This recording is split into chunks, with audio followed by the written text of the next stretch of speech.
December 24th, 2022.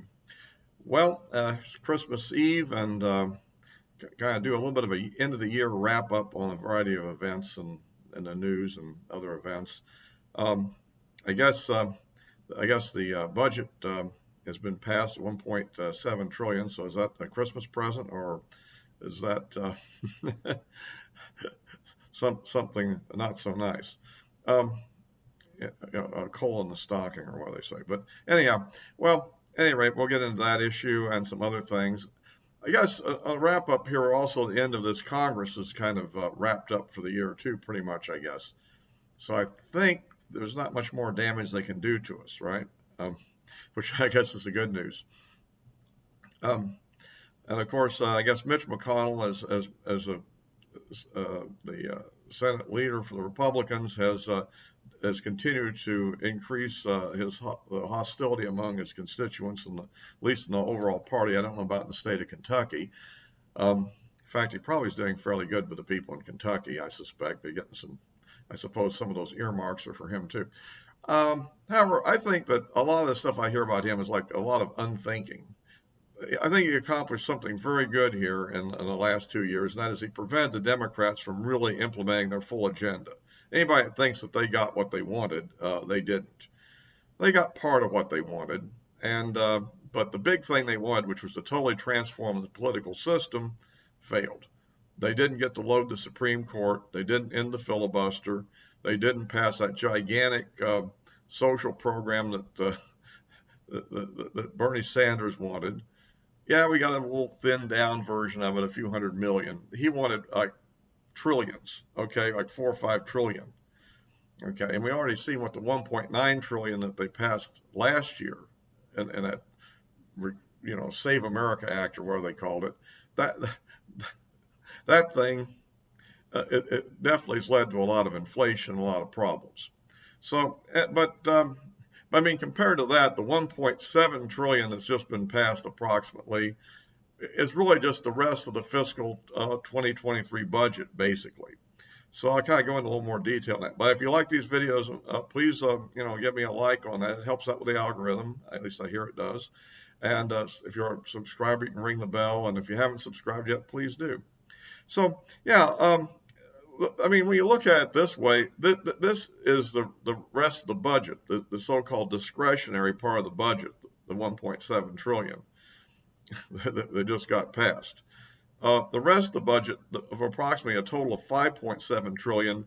Well, the bulk of that is what is non-discretionary, meaning they're all part of existing programs that happen year to year without any particular action. I mean, things like your Medicare, your Social Securities, SSI, all these social programs that are out there, Medicaid, whatever, all these programs are out there, and so that's the bulk of the government spending, is all that sort of thing. So I don't know, and there's definitely, you can look at the budget and pick at it and say, well, there's $3 million for this ridiculous project, and okay, that's bad, but what else are you going to do in the congressional system we have? Because if you don't pass a budget, the whole thing flies apart. So it's sort of like somebody has to do it, and then everybody has to get blamed for it. And a bunch of people can say, gee, I voted against it, so don't blame me. But if somebody has to actually step up and be the whipping boys on this kind of thing, and that's what happened. Needless to say, I'm very disappointed. As I said earlier, I was hoping that they just have a continuing resolution, and then they would leave it so the House could come back and make some changes to the bill, mainly to use it as leverage to get some actual laws passed, is what I was really looking for. I'm not, um, so, that's just sort of my attitude on it, as I really see this immigration thing, for one example, as something that, and I think some of the things the FBI is doing, and there's a lot of things out there that could use a little legislative input. And if you don't have any leverage at all for the rest of the year until, well, next fall, there is one item left, and that's the debt ceiling. I hate to see them use that, but they might have to. And of course, that gets into affecting the credit rating of the government's massive, like $31 trillion debt at this point, for a country with a GDP somewhere over 23, I think it's over 23 trillion at this point, I think something like that. And this whole budget, both what was passed and the non-discretionary part, is roughly a quarter of the GDP, something in that range. We're going to run a 1.3 trillion deficit. So if and so that's a pretty significant amount of money. And so there you go. And even under Trump, even before COVID, you were running over $1 trillion deficits every year. And that's so I find interesting, of course, is that's an economy that's not growing that robustly, really. 2.5% or something like that, 3% sometimes. Right now, much less than that because we were in recession for 2 quarters of this year, and I guess the government spending kind of popped it up in the last quarter, enough to at least scare the stock market a little bit. So, but and which means, of course, the Fed will continue to raise interest rates for a while, probably, which is just part of what you have to do to fight the inflation that the policy last spring set in motion. Obviously, it's an incompetent, crazy system. It's uncoordinated, but I guess that's what everybody wants is an uncoordinated system. They wouldn't want too much power in any one group of hands because goodness, who knows what they would do. So that's kind of about it. Yeah, I mean the 45 billion, 45 trillion for Ukraine, of course, is controversial in many quarters. I'm kind of sad to see it all going in one appropriation for the whole year because I'd like to see it parceled out a little bit more discreetly, just because that way to get a little bit more control over what's happening. And again, that's one thing that's out there. And of course, you got all the little line items like $3 million for a gay museum somewhere or some sort of thing. About 15 billion of it is what they call earmarks, and that's little goodies you put in to get senators to vote for the bill, and I guess House members too. It's all part of the game, But now everybody said, well, you could have give the president a line item veto. That's great. Then Biden would have the right to line item everything we'd want to do. See, so that's not a good system. There's really no perfect system, I guess is what you'd have to say. This is the one we have. But anyhow, that's kind of it. I think that you'd have to get into the details to see what all's involved. The real issue I see wasn't the amount of money particularly. The big problem I see is that we took away the chance for the House to have some real influence here in the near term.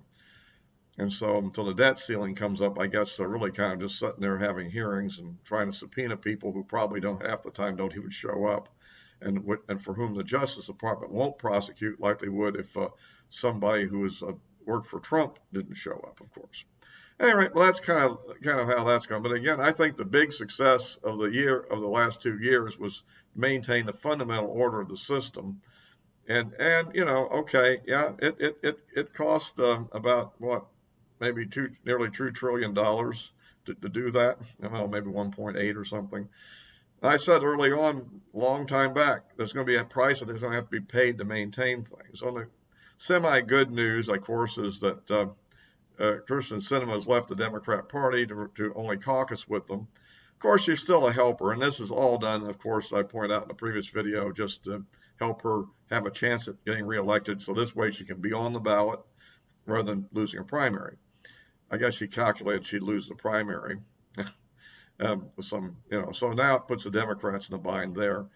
She tried to bail them out, though, with when there was an attempt to get an amendment through on Title 42 by Mike Lee of Utah, which was a good idea there. And of course, she comes in and offers an alternative amendment, which let a bunch of Democrats vote for, which then got voted down overwhelmingly. So suppose that's going to give them some political cover in the 2024 election. We'll see if that's the case. So on other issues, of course,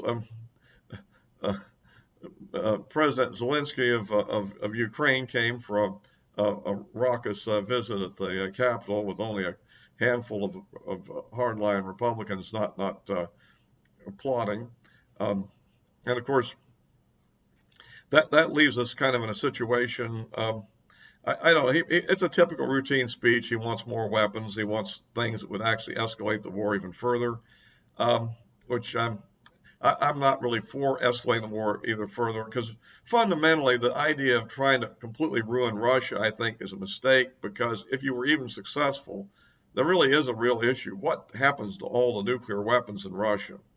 When the Soviet Union fell, there was a solution to the problem of what happens to all the nuclear weapons in the Soviet Union, and that was bring them all back into Russia, who would then take care of them and keep them out of terrorist hands and other negative hands. But if Russia itself falls apart, there really isn't a fallback that I can see. A very dangerous idea. And the question is, what would Russia do if it saw itself in that kind of a jam? Everybody assumes they won't do something, it sounds like, but I'm not so sure. The nuclear option is always there, I think, if they get truly panicked. And it's unclear whether they could escalate their way out of their situation, too. Another little piece of news lately, wrapping up the year. It looks like I was right about the Nord Stream pipeline explosions. And everybody says no, they shouldn't compare this what happened to CO2. This was methane, which is about 40 times more of a greenhouse gas than CO2 is. Yeah, that was pretty serious. If you believe in the global warming theory. Interestingly enough, I was pretty convinced that the British did it at the behest of the United States. I've heard a couple of other theories. One I don't buy at all was Green Movement in Georgia and Germany did it. I don't think so. However, Putin has just recently said he thought that Ukraine did it, but I'm skeptical that Ukraine had the real capability, unless maybe one of it was in coordination with one of the Baltic states, perhaps, because they don't even have direct access to the Baltic Sea, really. But of course, it would require shipping and reasonably good quality diving and the right kind of explosives. And from the pictures I've seen, it looked like a pretty professional job. So maybe he knows something I don't know. I'm pretty sure that he was doing it in the response, I think, to trying to blame Ukraine for the war. So probably propaganda, just like our propaganda that he did it, which again makes no sense at all. I'll stick with the general idea that somebody in the NATO alliance did it, I think. And so I kind of basically my idea on the year, and I guess I'll probably do a video next week, maybe giving some ideas of maybe if I get around to the prospect for the year to come. But I think that's kind of the way I see things. I think we've sort of dodged the bullet in the last 2 years in spite of everything that could have happened. I know it doesn't seem like that. Everybody's all upset about everything. But at least we've got the majority in the House. Now let's see if they can pick a speaker. I don't quite get the hardline opposition of a few people against Kevin McCarthy. To me, he's about the best thing they've had come along since Newt Gingrich. Now, and some of these hardline, non-charismatic, hard ultra conservatives to me don't look to me to be what we need right now. I mean, I think Mitch, for all as good or bad, is non-charismatic enough. We need somebody that can be a spokesman for the party, and I think that Kevin McCarthy, I think, is much better than certainly the people that so far have been put forward, and who I don't think have any real support.